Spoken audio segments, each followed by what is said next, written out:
பெரியாரின் பிள்ளை, மார்க்சின் மாணவன், தம்பியின் தம்பி என்கிற அறிமுகத்தோடு எங்கள் மேடைக்கு வந்த ஒரு இளைஞன் கண்டிப்பாக கொள்கையாளனாக வருவான் என்று என்னால் நம்பப்பட்ட ஒரு தம்பி இப்படி இத்தனை பேருக்கு நடுவில் கேலி பொருளாக ஆகியிருக்கிறாரே என்கிற வருத்தம் எனக்கு உண்மையாக உண்டு. ஒன்று மட்டும்தான் உண்மை, கூட்டத்தை நம்பி நாம் அரசியல் செய்யவில்லை. ஐயா சொல்லிக் கொடுத்த கொள்கையை நம்பி மட்டுமே அரசியல் செய்கிறோம். எந்த எதிர்பார்ப்பும் இல்லை. எந்த எதிர்பார்ப்பும் இல்லாமல் தான் பணியாற்றி கொண்டிருக்கிறோம் என்பதை எல்லோரும் அறிவோம். அதனால் தான் இத்தனை கருஞ்சட்டைகளும், இத்தனை பொதுமக்களும், இத்தனை பல்வேறு கட்சிகளில் இருக்கிற தோழர்களும் இந்த மேடைக்கு வந்திருக்கிறார்கள், இந்த அரங்கிற்கு வந்திருக்கிறார்கள். அண்மையில் நான் ஒரு மிகப்பெரிய விருது பெற்றேன். எப்படி நம்முடைய தோழர் ராஜேந்திரன் அவர்களுக்கு தேடி தேடி, தோழர் புதிய வெப்பனுக்கு, கவிஞர் பொன் செல்வகணபதிக்கு தேடி தேடி எப்படி விருது அளிக்கப்பட்டிருக்கிறதோ அப்படி 2 நாள்களுக்கு முன்னால் இதே சைதாப்பேட்டையில் நான் ஒரு விருது பெற்றேன். பெரியார் திடலுக்கு நம் மாண்புமிகு முதலமைச்சர் அவர்கள் சென்றபோது ஆசிரியர் அவர்கள் ஒரு கைத்தடியை கொடுத்தார். அது பற்றி பேசிய முதலமைச்சர் சொன்னார், எனக்கு இது போதும் என்று சொன்னார். அதுபோல 2 நாள்களுக்கு முன்னால் சைதாப்பேட்டையில் வெறும் பார்வையாளனாக வந்த என்னை அருமைக்குரிய அமைச்சர் மாசு அவர்கள் மேடைக்கு அழைத்தார். முதலமைச்சர் தன் அருகில் அமரச் சொன்னார்.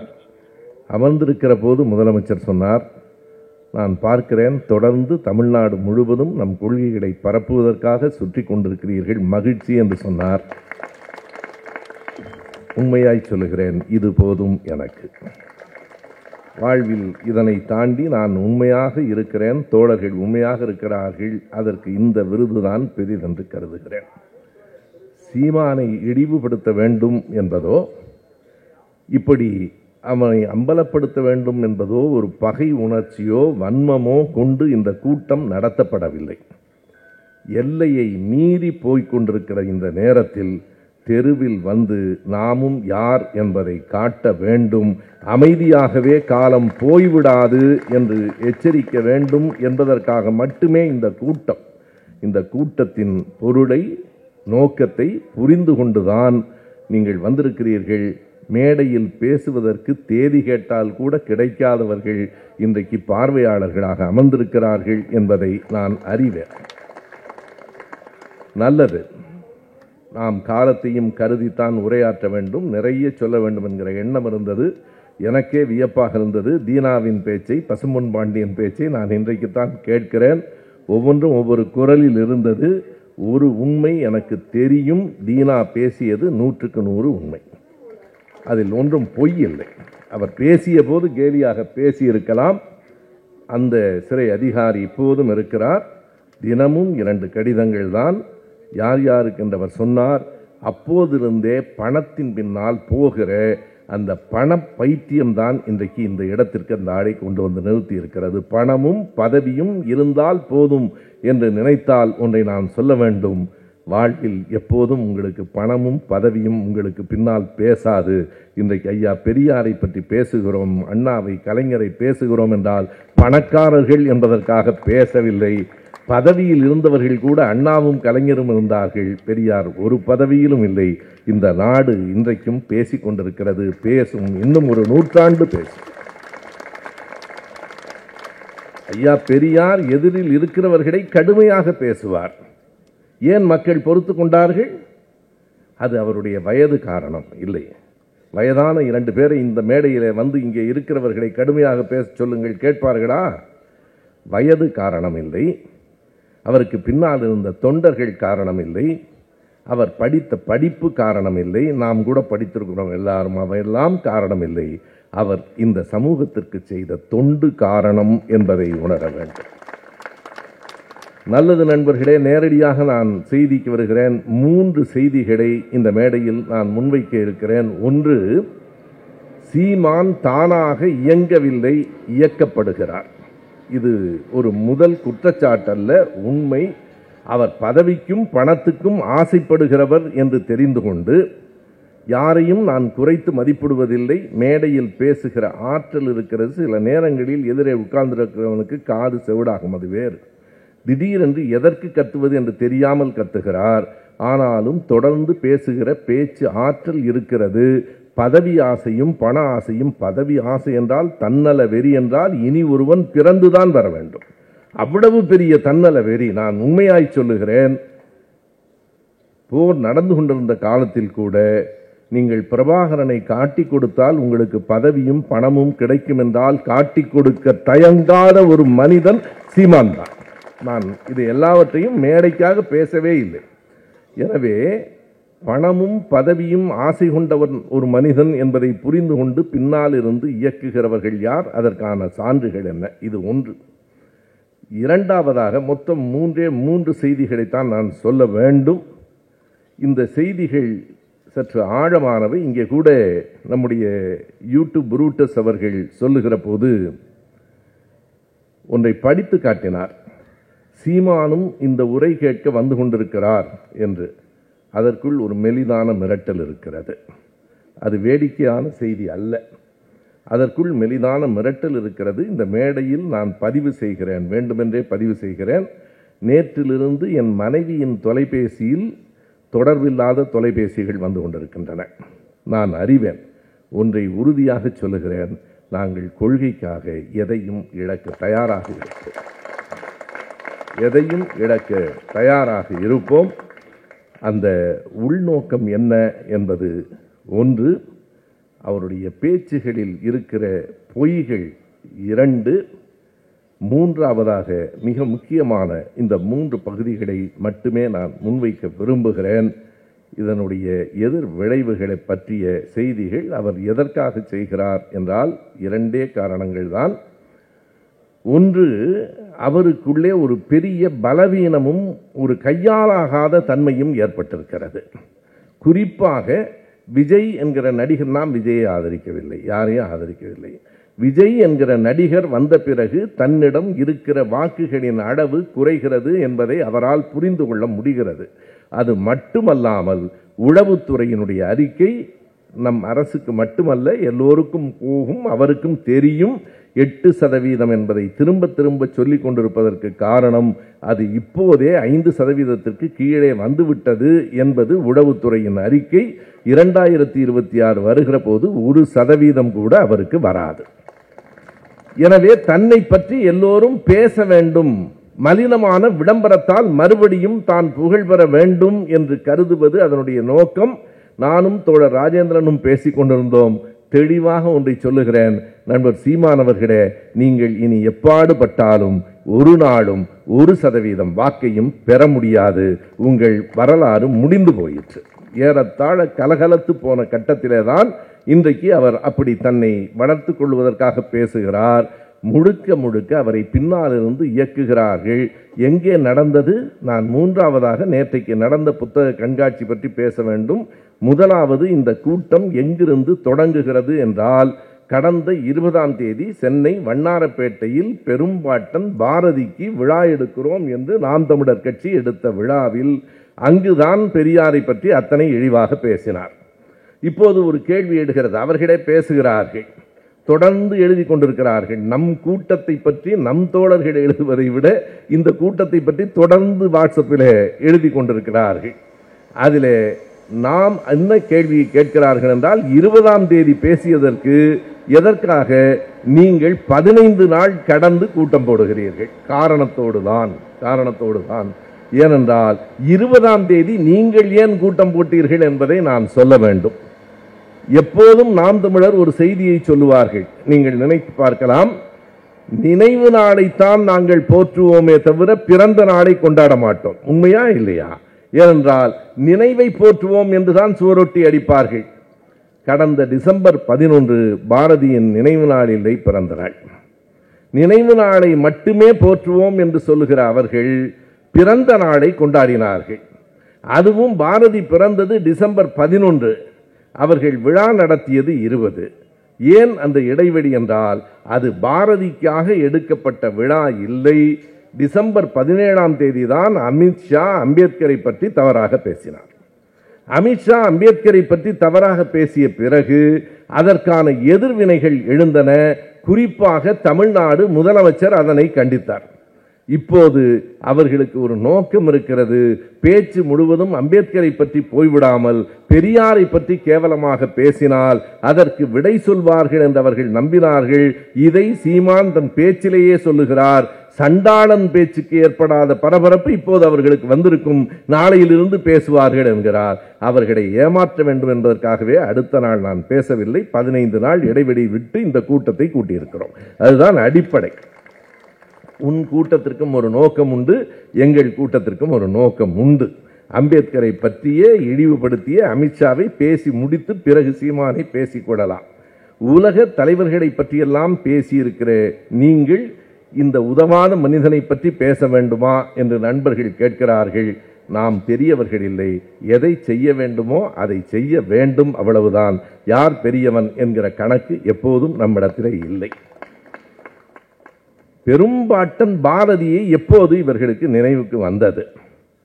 நாம் தமிழர் கட்சியின் சார்பில் ஒரு மலர் வெளியிட்டிருக்கிறார்கள். தோழர் வெற்றிச்செல்வன் என்னை மன்னிக்க வேண்டும், என் நேரிலேயே கொண்டு வந்து அந்த மலரை கொடுத்தார். எனக்கு ஐயாவை போலவோ ஆசிரியர் போலவோ அல்லது நம்முடைய இந்திரகுமார் தேரடியை போலவோ அந்த ஆதாரங்களை கொண்டு வருகிற பழக்கம் இல்லாததால் மறந்து விட்டேன். ஆனால் அந்த புத்தகம் என்ன இருக்கிறது என்று சொல்லுகிறேன். அந்த நாம் தமிழர் கட்சியின் இன எழுச்சி மாநாட்டில் வெளியிடப்பட்ட அதிகாரப்பூர்வமான மலர், பெரிய மலர். அதன் பின்பக்கத்தில் அஞ்சல் தலை அளவில் 64 படங்கள் இருக்கின்றன. முதல் வரிசையில் 8, மொத்தம் 8 வரிசை, 64 படங்கள் இருக்கின்றன. ஒரு செய்தி தெரியுமா தோழர்களே? மறுபடியும் சொல்லுகிறேன், நாம் தமிழர் கட்சி வெளியிட்ட அந்த மலர் அதிகாரப்பூர்வ மலர். பின்னட்டையில் 64 படங்கள். அதில் இருக்கிற முதல் படம் ஐயா பெரியார். எனவே அவர்கள் இப்போது வந்த மாற்றம் ஏன் என்பதற்காக சொல்லுகிறேன். அடுத்த படம் புரட்சி கவிஞர் பாரதிதாசன். 3வது படம் அயோத்திதாசர். மாப்போசி இருக்கிறார், முத்துராமலிங்க தேவர் இருக்கிறார், சீபா ஆதித்தனார் இருக்கிறார், புலிகள் படங்கள் சில இருக்கின்றன. மொத்தம் 64 படங்களில் யாருடைய படம் இல்லவே இல்லை தெரியுமா? அவர்களின் பெரும்பாட்டன் படம் இல்லை. 64 படங்களில் ஒரு படமாக கூட பாரதியாரின் படம் இல்லை. இப்போது பாரதியார் தான் தமிழ் தேசியத்துக்கு, நீ பாரதியாருக்கு தானே விழா எடுத்தீர்கள், பாரதியாரை பற்றி தானே பேச வேண்டும். பாரதியாரை தொட்டுக்கொண்டு பெரியாரை இழிவுபடுத்தியதுதான் அந்த கூட்டத்தினுடைய நோக்கம். நான் கேட்கிறேன், பாரதியார் எப்படி தமிழ் தேசியத்துக்கு முன்னோடியாவார்? பாரதியின் கவிதைகளை நான் குறைத்து மதிப்பிடவில்லை. பாரதியின் மீது 1000 கருத்து வேறுபாடுகள் இருந்தாலும் அந்த கவிதையின் ஓட்டத்தில், அதில் இருக்கிற கற்பனை நயத்தில் நான் ஒரு நாளும் குறுக்கிடவில்லை. ஆனால் பாரதி எப்படி உங்களுக்கான தேசிய கவிஞன், தமிழ் தேசிய கவிஞர் ஆவார்? நான் 2 எடுத்துக்காட்டுகளை மட்டும் சொல்லுகிறேன். பாரதி அவர்கள் விளங்காமல் அல்லது படிக்காமல் சொல்லுகிறார்கள். தொன்று நிகழ்ந்தது அனைத்தும் உணர்ந்திடு சூழ்களை வாணர்களும் இவள் என்று பிறந்தவள் என்றுணராத இயல்பினாளாம் எங்கள் தாய் என்று பாரதி தமிழ் தாயை பாடவே இல்லை. அந்த பாட்டுக்கு தலைப்பே பாரத தாய். பாரத தாய் தொன்று நிகழ்ந்தது அனைத்தும் உணர்ந்திடு சூழ்களை வாணர்களால் கூட கண்டுபிடிக்க முடியாமல் என்று பிறந்தவள் என்று அறிய முடியாத ஒரு நீண்ட வரலாறு உடையவள் பாரத தாய் என்பது தமிழ் தேசியத்திற்கு உடன்பாடா? சொல்லுங்கள். தமிழ் தேசியம் அதை ஏற்கிறதா? இந்தியா என்பது, பாரதம் விடுங்கள், இந்தியா என்பது நீண்ட நெடுங்காலமாக இருக்கிற ஒரு நாடு என்பதை ஒப்புக்கொண்டால் உங்கள் தமிழ் தேசியத்தின் அடிப்படையே தகர்ந்து போகிறது. அதைத்தான் பாரதி சொன்னார். இரண்டாவதாக பாரதி சொன்ன மிக முக்கியமான இன்னொரு செய்தி என்ன என்று கேட்டால், தமிழை பாடினார் என்றால் மொத்தம் 6 பாடல்கள் தான். நீங்கள் பாரதியினுடைய மொத்த கவிதைகளை எடுத்து பாருங்கள். பாரதியார் தமிழை பற்றி பாராட்டி பாடிய பாடல்கள் வெறும் 6 பாடல்கள் தான்.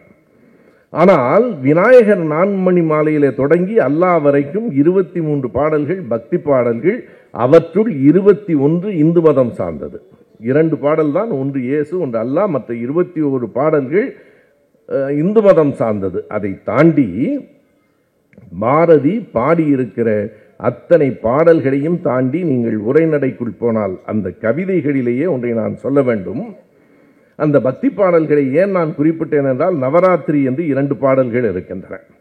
நவராத்திரி 1, நவராத்திரி 2. நவராத்திரி 1 என்பது உஜ்ஜயினி நித்திய கல்யாணி என்று தொடங்கும். மொத்தம் 8 வரி. 8 வரியில் 4 தமிழ் சொற்கள், தமிழ் சொற்களே இல்லாமல் சமஸ்கிருதத்தில் பாடியவர் பாரதி. நீங்கள் எடுத்து பார்க்கலாம், யார் வேண்டுமானாலும், நம் தோழர்கள் கூட நீங்கள் பார்க்க வேண்டும். நவராத்திரி 1 முழுக்க சமஸ்கிருத சொற்களால் பாடிய பாரதி தமிழ் தேசியத்துக்கான முன்னோடி என்று சீமான் சொல்லுகிறாரா? அல்லது அவருடைய குருநாதர் நண்பர்கள் சரியாக பெயர் வைத்தார்கள், சாவர்கர் மணியரசன். நாம் இனிமேல் அப்படித்தான் எழுத வேண்டும். சாவர்கர் மணியரசன் அதை ஏற்றுக்கொள்ளுகிறாரா? இது ஒன்று. தமிழ் பற்றியும் சமஸ்கிருதம் பற்றியும் பாரதி என்ன சொன்னார்? 3 புலவர்களை பாரதி 3 இடங்களில் சொல்லுகிறார். 3 இடங்களிலும் இதே வரிசையில் சொல்லுகிறார்.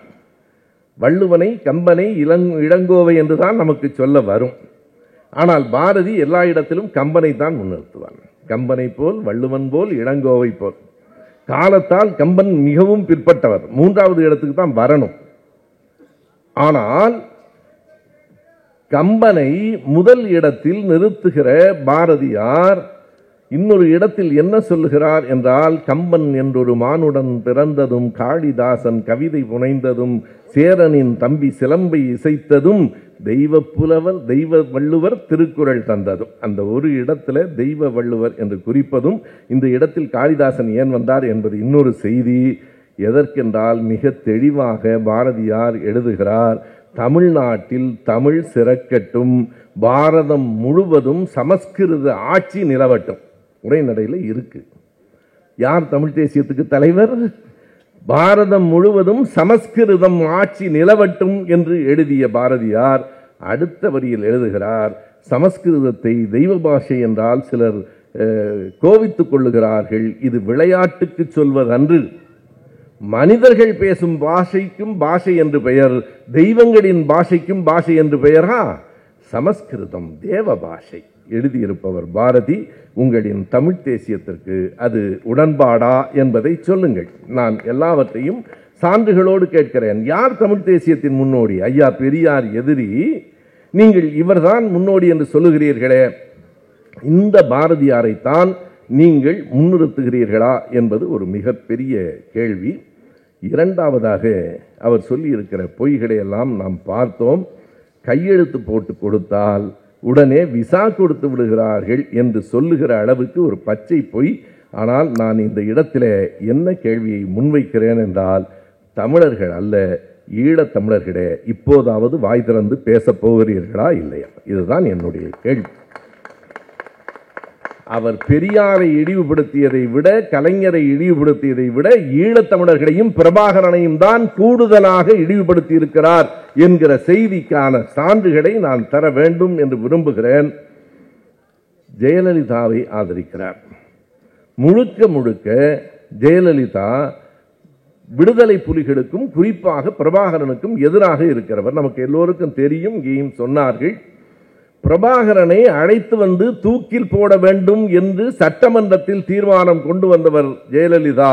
அப்போது அதை நிறைவேற்றுகிற அவை தலைவராக இருந்தவர் அண்ணன் காளிமுத்து.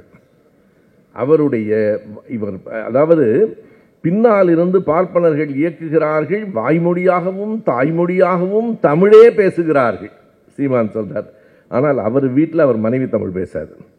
அவங்க வீட்டில் மனைவி வந்து, ஏன்னா எனக்கு தெரியும், காளிமுத்தண்ணனின் 2வது மனைவியின் மகளவர், அவங்களுக்கு பேச்சு மொழி தெலுங்கு தான். நான் குறை சொல்லலை, இல்லை என்று சொல்லலை. ஆனால் நீ எல்லா இடத்துலையும் பேசுறீல்ல, தெலுங்கு பேசுறவன், உன் வீட்டில் என்ன நடக்குது? உன் வீட்டில் பாபான்னு தானே ஒன்று கூப்பிடுறாங்க, இல்லைன்னு சொல்லுங்க. பாபான்னு கூப்பிடக்கூடாதுன்னு நான் சொல்லலை. அது வாய்மொழியும் தாய்மொழியும் தமிழ்தானா என்று கேட்கிறேன். இந்த தேதியோடு சொல்லுகிறேன், 2008 அக்டோபர் 23ஆம் தேதி ஜெயலலிதாவினுடைய அறிக்கை. இந்த கருணாநிதி ஆட்சியில் இருப்பதால் தான் இங்கே தைரியமாக விடுதலை புலிகளை ஆதரித்து பேசுகிறார்கள். நான் மட்டும் இப்போது ஆட்சியில் இருந்திருந்தால் ஒருவனும் இங்கே வாய் திறக்க கூட முடியாது, புலி என்று பேசவே முடியாது. அவரைத்தான் ஈழத்துக்கு ஆதரவானவர், இலை மலர்ந்தால் ஈழம் மலரும் என்று சொன்னது அந்த ஜெயலலிதாவைத்தான். இவற்றையெல்லாம் விட்டுவிடலாம். ஒரே ஒரு கேள்வி, 1983 2009 வரைக்கும் தமிழ்நாடு எங்கும் ஈழத்துக்கு ஆதரவான போராட்டங்கள், ஊர்வலங்கள், கூட்டங்கள் நடந்தன. நம்ம எல்லோருக்கும் தெரியும். அதில் பங்கேற்றவர்கள் எல்லாம் இருக்கிறார்கள். என் கண்ணுக்கு எதிரே பெல் ராஜன் இருக்கிறார், உமாபதி இருக்கிறார். எவ்வளவு பேர் அடிபட்டவர்கள், எவ்வளவு பேர் காயப்பட்டவர்கள், எவ்வளவு பேர் உயிரை பணயம் வைத்து மருந்து உதவி செய்தவர்கள், எத்தனை பேர் நன்றி உடையவர்கள் ஏற்க வேண்டும். நான் நன்றாக அறிவேன். ஒரு 100 ஊசி மருந்துகளை அனுப்புவதற்கு பட்ட பாடு என்ன என்று எனக்கு தெரியும். நம்முடைய விடுதலை சிறுத்தைகள் கட்சியை சார்ந்த வன்னி அரசு உயிரை பணயம் வைத்துத்தான் கடைசி நேரத்தில் கேசட் கொண்டு வந்தார். நான் அன்பிற்குரிய சீமான் அவர்களை பார்த்து கேட்கிற ஒரே ஒரு கேள்வி, நீங்கள் இங்கே எல்லாம் வர வேண்டாம், ஒருவேளை கூட்டத்தில் ஒளிந்திருந்தால் வாருங்கள், ஒரு துரும்பு கூட உங்கள் மீது படாது. இது ஒரு நாகரிகமான மேடை. மேடைக்கு வந்து ஒரே ஒரு கேள்விக்கு விடை சொல்லிவிடுங்கள், கூட்டத்தை கலைத்து விடலாம். அந்த 26 ஆண்டுகளில் ஈழத்திற்காக நீங்கள் செய்தது என்ன? தமிழ்நாடு முழுவதும் பற்றி எரிந்த காலத்தில் குட்டிமணியும் தம்பிதுரையும் அங்கே ஜெகனும் மிக கொடூரமாக கொல்லப்பட்ட போது தமிழ்நாடு முழுவதும் எந்த ஊரில் திரும்பினாலும் ஆளுங்கட்சியும் எதிர்க்கட்சியும் ஆதரித்த அந்த நேரத்தில் சீமான் எங்கே இருந்தார்? அவர் சின்ன பையன்லாம் இல்லை. அவருடைய வயது கூகுள் என்ன சொல்லுகிறது என்றால் 66 நவம்பரில் பிறந்தார் என்று சொல்லுகிறது. 66 நவம்பர் என்றால் 83 17 வயது. 16 வயது ஒன்றும் குழந்தை அல்ல.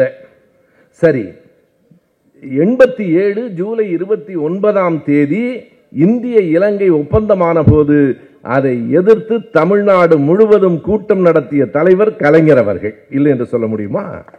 திலீபன் இறந்ததை, அந்த காட்சிகளை நாங்கள் திடலில் பார்த்துத்தான் உணர்வு பெற்றோம். பெரியார் திடல் இல்லை என்றால், திமுக கழகம் இல்லை என்றால், நான் சொல்லுகிறேன் நண்பர்களே, பிற்காலத்திலே விடுதலை சிறுத்தைகள் இல்லை என்றால் தமிழ்நாடு முழுவதும் இந்த உணர்வு பரவி இருக்காது. அண்ணன் வைகோ அவர்களுக்கு நான் என்னுடைய சிறந்தாழ்ந்த வணக்கங்களை சொல்ல வேண்டும். பனி காலத்தில் கொட்டும் பணியில் அந்த ஒலிநாடாக்களை எடுத்துக்கொண்டு நாடாளுமன்ற உறுப்பினர்களின் ஒவ்வொரு வீட்டுக்கும் போனவர் வைகோ. சீமான் அவர்களே, என்ன செய்தீர்கள்? எங்காவது பேசி இருக்கிறீர்களா? 87 கையொப்பமிட்ட போது சென்னையில் தொடங்கி கன்னியாகுமரி வரைக்கும் பயணம் போனோம். உங்களோடு இருந்த, உங்களால் தயாரிக்கப்பட்ட பல நண்பர்கள், உங்களை தயாரித்த கவிஞர் அறிவுமதி, கவிஞர் பழனி பாரதி ஊர்தியின் மேலே உட்கார்ந்து கொண்டு சென்னையிலிருந்து கன்னியாகுமரி வரைக்கும் முழக்கமிட்டு வந்தார்களே, சீமான் என்கிற மனிதன் எங்கே இருந்தார்? ஏதாவது செய்திருக்கிறீர்களா? ஒரு வரி பேசி இருக்கிறீர்களா? ஆனை இரவு போர்க்களத்திற்கு முன்னால் மக்கள் கூட்டம் கூட்டமாக புலம்பெயர்ந்தார்களே, வைரமுத்து கூட கவிதை எழுதினார். எழுத்திலாவது நீங்கள் ஏதேனும் செய்திருக்கிறீர்களா? விடை கொடு எங்கள் நாடே, கடல் வாசல் தெடிக்கும் வீடே, பனைமரக்காடே, பறவைகள் கூடே, மறுமுறை ஒருமுறை பார்ப்போமா என்கிற அந்த துயரம் நினைத்து பாருங்கள். மறுமுறை ஒருமுறை பார்ப்போமா? நாம் வாழ்ந்த வீட்டை, வாழ்ந்த மண்ணை பார்க்க முடியுமா? ஃபாதர் கஸ்பர் வெரிதாஸ் வானொலியிலே எத்தனை உணர்வூட்டுகிற கடிதங்களை படித்தார். அந்த புலப்பெயர்வின் போது கூட்டம் கூட்டமாக பிள்ளைகளோடு, பொருட்களோடு, மாடுகளோடு பயணம் போகிற போது ஒரு வரி எனக்கு இப்போதும் நினைவிருக்கிறது. தூக்கிய போது பிணமாய், தூக்கிய போது பிள்ளையாய், கிடத்திய போது பிணமாய். அதுதானே சீமானின் குரல் கேட்டதுண்டா? 94வது ஆண்டு அமைதிப்படையினுடைய உதவி இயக்குனராக நான் அறிமுகமானேன். அவரை பார்த்தது அப்படித்தான். நண்பர் செல்வபாரதி வீட்டுக்கு அழைத்து வந்தார். எங்களோடு உதவி இயக்குனராக பணியாற்றுகிறார் பாரதி ராஜாவிடம் என்றார். ஈழம் பற்றி வாய் திறந்ததுண்டா? தடாவில் பொடாவில் சிறைக்கு போனதுண்டா? இன்னமும் நான் கேட்கிறேன். 94 எனக்கு அறிமுகம். 2002 2003 வரைக்கும் 1.5 ஆண்டு காலம் பொடாவில் இருந்தேன். நீங்கள் பொடாவுக்கு வர வேண்டாம், பொடாவில் இருந்த என்னை பார்க்கவாவது வந்ததுண்டா? ஒரு வரி பேசியதுண்டா? மனசாட்சி இருந்தால் சொல்லுங்கள். புதுக்கோட்டை பாவாணன் இன்றைக்கு நம்மை விட்டு விலகி இருக்கிறார், நம்மை விமர்சனம் செய்கிறார். அதை பற்றி எனக்கு கவலை இல்லை.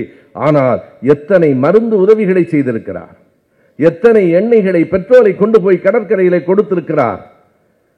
நம் ஐயா நெடுமாறனை விடவா நீங்கள் அதிகமாக ஈழத்துக்கு வேலை செய்து விட்டீர்கள்? ஐயா நெடுமாறன் திராவிட இயக்கத்தை எதிர்க்கலாம். இன்றைக்கு காலங்கள் மாறி இருக்கின்றன. நெடுமாறன் அவர்கள் வீட்டுக்கு வருகிற போது தான் முதலமைச்சர் என்று கருதாமல் வாசலில் போய் நின்று வரவேற்று வழி அனுப்புகிற பெருந்தன்மை உடைய தலைவரை நாம் பெற்றிருக்கிறோம். அது அவர் வயதுக்கு கொடுக்கிற மதிப்பு. இன்றைக்கும் சொல்லுகிறேன், நான் நெடுமாறன் ஐயாவை விட்டு பிரிந்து வந்து விட்டேன். ஒரு நாளும் ஒரு சொல் கூட அவரை பற்றி தவறாக பேசியதில்லை. பிரபாகரன் அவரிடத்திலே பேசியதை, அவரிடத்திலே கருத்துகள் கேட்டதை நான் அறிவேன். எங்கே இருந்தார் சீமான்? எந்த இடத்தில் ஒளிந்து கொண்டிருந்தார்? எந்த திரைப்படத்திற்கு உதவி இயக்குநராக இருந்தார்? எப்போதாவது எங்காவது ஈழம் பற்றி ஒரு வார்த்தை நான் மறுபடியும் இந்த கூட்டத்தில் வெளிப்படையாக கேட்கிறேன். அந்த 23 ஆண்டுகளில் சீமானவர்களே, ஈழத்துக்காக நீங்கள் செய்த செயல் என்ன என்பதை சொல்லுங்கள். நாங்கள் கூட்டத்தை கலைத்து விடுகிறோம். எதுவும் செய்யாத நீங்கள் பிரபாகரனின் பிள்ளை என்று கூச்சமில்லாமல் சொல்லிக் கொள்ளுகிறீர்களே. பிரபாகரனை பற்றி பேசுகிற போதெல்லாம் என்றைக்காவது போர் பற்றி பேசியதுண்டா? ஈழ மக்களின் துயரம் பற்றி பேசியதுண்டா? அங்க போன ஆமக்கறி சாப்பிட்டேன். பிரபாகரன் வேற எதுவுமே உங்களுக்கு கேட்க தோன்றவில்லையா? சமையல்காரரை தவிர. சமையல்காரர் கேட்டேன்னு சொல்றேன். எத்தனை வளமான வாழ்க்கை இன்றைக்கு. பிச்சை எடுத்து வாழ்கிறேன் என்று ஒருவர் சொல்லுவது அநாகரிகம் இல்லையா? பிச்சை எடுத்து வாழ்கிறவர்களுக்கு என்ன பெயர்? பிச்சை எடுத்து வாழ்கிற நீங்கள் எவ்வளவு பெரிய மாளிகையில் இருக்கிறீர்கள். இந்த பேட்டியை கொடுக்கிற போதே அந்த காட்சியை நீங்கள் கவனிக்க வேண்டும். நான் பிச்சை எடுத்து தான் வாழ்ந்துகிட்டு இருக்கேன்னு சொல்றது ஒரு மாளிகையில் உட்கார்ந்துட்டு, அது வாடகைக்கு தான். வாடகை விடவு நம்முடைய அதர்மம் மனோஜை கேட்டால் எல்லாம் சொல்லுவார். இங்க இருக்கிற புரூட்டஸ், இந்திரகுமார் தேரடி, கரிகாலன் எல்லாம் நான் பயந்து தான் கூப்பிடல. நான் உண்மையா சொன்னா பசும்பொன் பாண்டியனுக்கே பயந்த நான். ஆனால் எழுச்சியான உண்மையான உரை அது. நீங்க கரிகாலனை கூப்பிட்டு இருந்தா இந்த மேடை வேற மாதிரி ஆயிருக்கும். நான் கேட்கிறேன், எல்லோரும் தந்த அந்த படங்கள், அவர் சொல்றார 10 நிமிடம் தான் மொத்தமாய் பார்த்தது. ராஜகிரனால சிரிப்பு அடக்க முடியல பாருங்க. என்னடா அதுக்கு இவ்வளவு உலக அரசியெல்லாம் பேசுற மாதிரி. இன்னொரு வீடியோ இருக்கு, நானும் பிரவீனும் உட்கார்ந்து இவ்வளவையும் தொகுத்தோம், எடிட் பண்ணோம். அவர் சொல்றாருங்க, அதாவது ஒரு மனிதனுக்கு கொஞ்சமாவது கூச்சம் இருக்க வேண்டாமா? நானும் அண்ணனும் துப்பாக்கி சுட்டு பழகின போது இதை விட நீ அவரை இழிவுபடுத்த முடியுமான்னு கேட்கிறான். அவருடைய போர் வீரம் என்ன, போர் திறன் என்ன? அவர் இவரும் ஒன்னா கோலி குண்டு விளையாடுற மாதிரி இந்த பேசுறோம். நாங்க 2 பேரும் ஒன்னா துப்பாக்கி சுட்டு பழகின போது சகாயம் என்ன தலைவரேன்னு தான் கூப்பிடுவார். அவர் பார்க்கவே இல்லைங்கிறார். இத்தனையும் உங்கள் காலத்தில் உங்கள் முகத்தை உரிக்கிற, உங்கள் சாயத்தை வெளுக்கிற உங்கள் குரல். நாங்க சொல்லல, எல்லாமே நீ தான் பேசுற. நீங்கள் ரஜினிகாந்தை விமர்சனம் செய்யுங்கள். எப்படி விமர்சனம் செய்வது? வெற்றிடம் சுடுகாட்டில் இருக்கு, போய் படுத்துக்கன்னா ஒருத்தனை பார்த்து சொல்றது. எவ்வளவு வன்மம், எவ்வளவு வெறுப்பு இருந்தால் அப்படி பேச முடியும்? எந்த எதிரியையும் நாங்கள் சீமானை கூட அப்படி பேச மாட்டோம். சீமானையே பேச மாட்டோம்னா உலகத்தில் நான் யாரையும் பேச மாட்டேன்.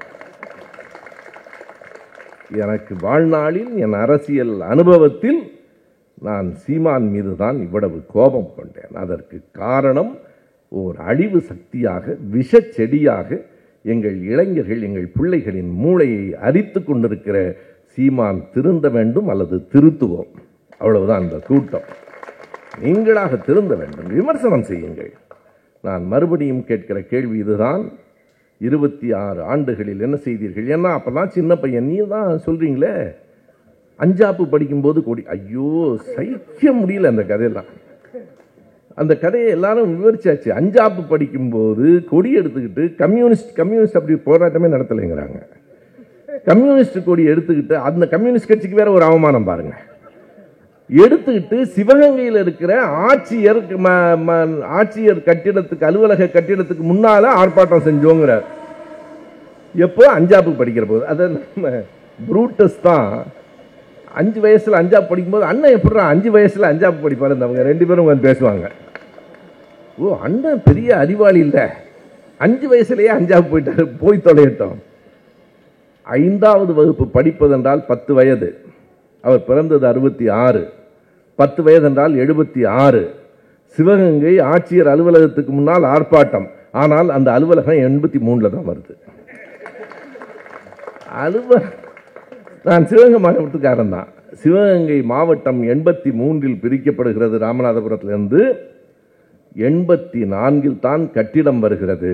84 வரப்போகிற கட்டிடத்துக்கு 76 கொடி பிடிச்சது நம்ம அண்ணன் தான். எவ்வளவு கொடுமை, எவ்வளவு பொய்கள், எவ்வளவு கூச்சமற்ற தன்மை. நீங்க எண்ணி பாருங்க. இதே எம்ஜிஆர் மார்க்கெட்ல KK நகரில் எம்ஜிஆரினுடைய நூற்றாண்டு விழா, சரியா சொல்றாரு, நூற்றாண்டு விழா நடந்தது. அதில் இந்த சீமான் பேசினாருங்க. எம்ஜிஆரை பாராட்டி பேசுறாராம். எம்ஜிஆர் ஆட்சிக்கு வந்த உடனே செய்த முதல் காரியம் என்ன தெரியுமா? ஐயா பெரியாரை சக்கர நாற்காலியில் வைத்து அழைத்து கொண்டு வந்தார். எம்ஜிஆர் ஆட்சிக்கு வந்தது 77, பெரியார் இறந்தது 73. 73 இறந்தவரை 77 எப்படி நீ வண்டி வச்சு கொண்டு வந்திருப்ப? சின்ன பிள்ளைக்கு கூட புரிகிறேன். நான் மறுபடியும் சொல்லுகிறேன், சீமான் இப்படி கேலி பொருள் ஆகிவிட்டீர்களே என்கிற வருத்தம் எனக்கு இருக்கிறது. நியாயமாய் பேசுங்கள். நீங்கள் நின்று தனித்து நின்று எல்லாவற்றிலும் தம்பியை பற்றி பேசின அந்த கவனமாய் கேளுங்கள். நேற்றைய நேர்காணலை நான் கேட்டேன். திமுகவை தவிர எல்லாவற்றோடும் ஒண்டுகிறார். நேற்றைக்கு பேசுகிற போது சொல்லுகிறார் பெருந்தமிழர் EPS. எதுக்கு? முருகனுக்கு அவர் தைப்பூசத்துக்கு விடுமுறை விடுறேன்னு சொன்னாராம். யாருக்கு? அந்த முருகு. இந்த அரசேந்திரன் அருளியாரெல்லாம் இருந்தா இனி சொல்லாயச்சியை விட்டுருவாங்க. ஒரு சின்ன சொல், வேர் சொல் சிறியதாக இருக்கும், அதிலிருந்து தான் சொல் நீளும். முறுக்குலேருந்து முருகு வராது. முறுக்கோட அது வல்லினம், இது இடையினம். என்ன இழவு பண்ணி சொல்றதுன்னு தெரியல எனக்கு. தமிழ் வேற படிச்சுட்டேன். இடையினம் வல்லினம் தெரியாத ஒரு ஆளு ஒரு பெரிய முதலமைச்சரா வரணும்னு வேற. நண்பர்களே, அவர் படிக்கவே இல்லையான்னா எனக்கு தெரியாது. அவர் சொல்றார் நான் படிக்கிறேன், 2 மணிக்கு எழுந்து 4 மணி வரைக்கும் படிப்பேங்கிறார். ஒரு நாள் ஒருவேளை அதனால்தான் புத்தி பேதலிச்சா என்னன்னு தெரியல. தூங்க வேண்டிய நேரத்தில் தூங்குங்கள், படிக்க வேண்டிய நேரத்தில் படிங்க. 2 மணிக்கு எழுந்து படிச்சா இப்படிதான் போய் சேரும். அது 2 மணிலேருந்து 4 மணி படிக்கிற நேரமா அது. எப்பாவது படிச்சுட்டு போறாரு. ஆனால் வல்லினம் இல்லைனமாவது படிக்கணும். முறுக்குல இருந்தெல்லாம் முருகு வராது. அந்த முருகனுக்கு தைப்பூசத்துக்கு விடுமுறை விடுவதாக சொன்னதால் பெருந்தமிழர் EPS, பெருந்தலைவர் EPS, விஜய் தம்பி, திருமாவளவன் அண்ணன், எல்லோருக்கும் ஒரு அவமானம் வருது பாருங்க. திருமாவளவன் அண்ணன், என் ரத்தம் யாரு? நம்ம வேல்முருகன். ஏன் நம்ம வேல்முருகன் ரத்தமாகிறாருன்னா, அவர் ஒரு 10 நாளா திமுக திட்டிட்டு இருக்காரு. உடனே இவருக்கு ரத்தம் ஆயிடுவாரு. இன்னும் 2 பேர் இருக்காங்க, பேரே சொல்ல மாட்டாரு. ஐயா தான். ஐயா ஐயா ஐயான்னா யாருன்னு என் மனைவி, என்ன ஐயா ஐயா? ஐயான்னா அது தைலாபுரத்தில் இருக்காரு. அவரை பத்தி அதிகம் பேசினா அடிச்சு போட்டுருவாங்கன்னு தெரியும். எனவே அவர் ஐயா. அதாவது செந்தில் பாலாஜி தியாகி என்றால் வஉசியார்னு கேட்கிறாரு. நல்லது, நீங்க சின்னம்மாவை போய் பார்த்தீங்களே, அப்ப வஉசி ஞாபகம் உங்களுக்கு வரவே இல்லையா? சின்னம்மா எங்க இருந்து வந்தாங்க? வெளிநாடு போயிட்டா வந்தாங்க. சின்னம்மா பக்கத்துல பார்க்கிற போது உங்களுக்கு வஉசி நினைவு வரவே இல்லையே தம்பி. எனவே உங்களுக்கு தேவைப்பட்டால் வஉசி வருவார். ரொம்ப அழகா இந்திரகுமார் தேரடி, எனக்கு உண்மையிலேயே வருத்தம் தான், அவர் மன்னிச்சுக்கணும். அவ்வளவு தகவல்கள் எடுத்துட்டு வந்தார். நாம் நேரம் கருதி நிறுத்திட்டோம். வஉசியினுடைய பேச்சு, அதை இப்பதான் நான் என்னுடைய 1 நிமிட செய்தியில் ஒரு வாரத்துக்கு முன்னாடி சொன்னேன். இனி இந்த நாடு நாயுடுவையும் நாயக்கரையும் தான் நம்பி இருக்கிறதுன்னார் வஉசி சேலத்தில். அவர் நாயுடு என்று சொன்னது வரதராஜன் நாயுடுவை, நாயக்கர் என்று சொன்னது ஐயாவை. அந்த காலத்தினுடைய அந்த மரபு. வஉசி பாதை நல்ல பாதையா? அதுக்கு வர்றேன் கடைசியா. எனவே இந்த காலகட்டத்தில் இன்னொரு கேள்வியை கேட்டு விடுகிறேன். நீங்க 5 வயசுலேயே இல்லாத கட்டிடத்துக்கு முன்னால போய் ஆர்ப்பாட்டம் செய்த நீங்கள் ஏன் 43 வயது வரையில் ஈழத்துக்காக ஒரு கூட்டத்தில் கூட பேசவில்லை? அவ்வளவுதாங்க கேள்வி. இதுக்கு பதில் சொல்லி 2009 என்பது அவருக்கு 43 வயது. 43 வயது வரைக்கும் ஈழத்துக்காக எதுவும் பேசாமல் பிரபாகரனை பார்த்து விட்டு வந்து அவர் ஒரு ஹோட்டல் நடத்துகிற முதலாளி மாதிரி திரும்ப திரும்ப பேசிக்கொண்டே இருந்து எனக்கும் அவருக்கும் சாப்பாட்டில் பந்தயம், இதெல்லாம் அவர் இழிவுபடுத்துவதில்லை. ஒரு போர்க்கிடத்தில் நின்ற மாவீரனை நாங்கள் சொல்லுகிறோம், இனி சொல்லுவோம்.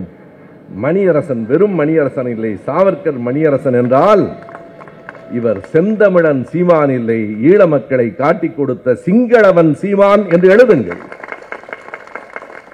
இனி அப்படியே எழுதுங்கள் எல்லோரும். ஈழ மக்களை, விடுதலை புலிகளை காட்டிக் கொடுக்கிற சிங்களவன் சீமான்.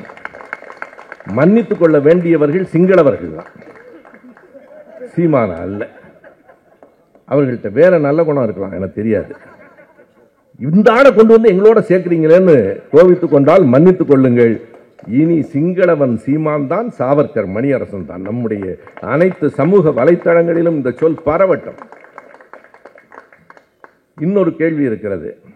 26 ஆண்டுகளில் ஈழத்துக்காக நீங்கள் செய்தது என்ன? பொழுது விடிந்தால் தமிழ் தேசியம் என்று பேசிக் கொண்டிருக்கிறீர்களே, நீங்கள் சொல்லுகிற தமிழ் தேசியம் இறையாண்மை கொண்ட தமிழ் தேசம் என்றால் தனித்தமிழ் நாடா? பெரியார் கோளேன்னு சொல்றிய, 94 வயசுல தனித்தமிழ் நாடு என் நோக்கம் என்று நீ என்ன வேணாலும் பண்ணிக்கிறான்னு எழுதின மாவீரண்டா எங்க ஐயா. நீங்க ஏன் தனித்தமிழ்நாடு கேட்கல? நாங்க எங்க கொள்கையை சொல்லவே இல்லையே. தன்னுரிமையா, தனிநாடா, தன்னுரிமையா, மாநில சுயாட்சியா, இந்த மூணுக்கும் வித்தியாசம் தெரியுமா? ஏன்னா நான் இதெல்லாம் கேட்கறது ஒன்றும் குறைச்சி மதிப்பிட்டு கேட்கல. பாவம் தெரியாத ஆளை வச்சு நம்ம கேள்வி கேட்கக்கூடாது, வேற வழி இல்லாம கேட்கிறேன். இல்லை நீங்க சாவர்கத்தையாவது கேட்டு வாங்க. தனிநாடா சொல்லுங்களேன். ஒரு படத்துல சொல்லுவான்ல, நீ தான் தைரியமானவனாச்சே சொல்லு, பரம்பரைக்கே உனக்கு பயம் கிடையாதுல, சொல்லு தனிநாடு கேட்கிறேன்னு சொல்லு. சொல்லு. வருண் காத்துக்கிட்டு இருக்காரு, ஐபிஎஸ், அவர் ரொம்ப நாள் காத்துக்கிட்டு இருக்காரு. சொல்லு தனிநாடு தான் கேட்கிறேன்னு சொல்லு. உங்க சாவர்கரையும் சொல்ல சொல்லு. எனவே சிங்களவன் சீமானுக்கு நான் வைக்கிற கேள்விகள் 2 தான். 26 ஆண்டுகள் தமிழ்நாட்டில் ஈழத்துக்கு ஆதரவாக பற்றி எரிந்த நேரத்தில் எந்த போராட்டத்திலாவது நீங்கள் கலந்து கொண்டிருக்கிறீர்களா? 1, நீங்கள் கோருகிற தமிழ் தேசியம் தனிநாடா, தன்னுரிமையா, மாநில சுயாட்சியா? இல்லைங்க, மாநில சுயாட்சி தான் கேட்குறேன். வந்துரு, இந்த மேடைக்கு வந்துருங்க. என்னத்துக்கு அப்புறம் தனியா தமிழ் தேசியம்?